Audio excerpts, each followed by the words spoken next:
Happening this morning as the Israel-Gaza war continues, more students here in the U.S. and in Connecticut are protesting financial ties their schools may have to weapons manufacturers. And we have complete team coverage for you. Marcy Jones is live in Middletown, and Matt McFarland is standing by live in New Haven at Yale University. But we're going to start you off with Marcy at Wesleyan, where students have set up a tent encampment there. Marcy, what are you seeing right now? Good morning. Well, they've been out here for just about 12 hours now, and we've seen this really from coast to coast here in the U.S. Students demonstrating for weeks now. They're calling for more transparency, as well as their schools and universities to cut ties with any companies that may benefit financially from this war or are helping to fund this war. Now, students here at Wesleyan started setting up this around 6 p.m. last night with support from groups like Students for Justice in Palestine. They're calling for three main things: a ceasefire, for administration to sever any ties with companies that profit from the war, and for the disassociation with Israeli institutions and study abroad programs. This includes, but is not limited to, weapons, tech, surveillance, and construction companies, adding that they will remain at the encampment until the school meets their demands of divestment.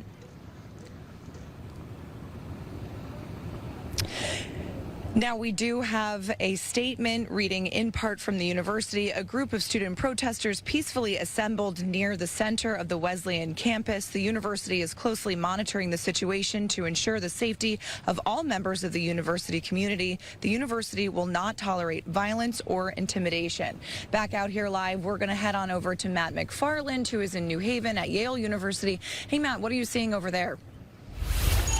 Good morning there, Marcy. Well, these students behind me here on cross campus, they've had a presence here for the past week, but these tents, well, they went up yesterday, and Yale says it supports the students' right to protest, but that this current setup, just like the one last week, violates university policy, and it's once again asking students to remove the tents or risk arrest. Now, for more than a week, Yale students have been calling on the school to stop investing its money in companies that manufacture military weapons. They say it's directly tied to the ongoing war in the Middle East.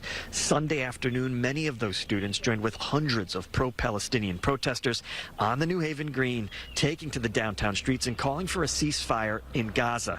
Students then set up those tents and banners on Yale's cross campus. The university says, just like the protesters' previous encampment on Beinecke Plaza, in which the school arrested roughly 4 dozen protesters in the early morning hours of last Monday, they say this one also violates university policies. Now, Yale says the setup blocks walkways and is near residential colleges where students live and are studying for their final exams. Now, no word on how long Yale will allow the protesters to stay here, but the university says it told the students that if they don't remove the tents, not only do they risk arrest, but also possible discipline from the school. That part of the story coming up in the next half hour. We're live with the mobile newsroom in New Haven. Matt McFarland, Channel 3 Eyewitness News. All right.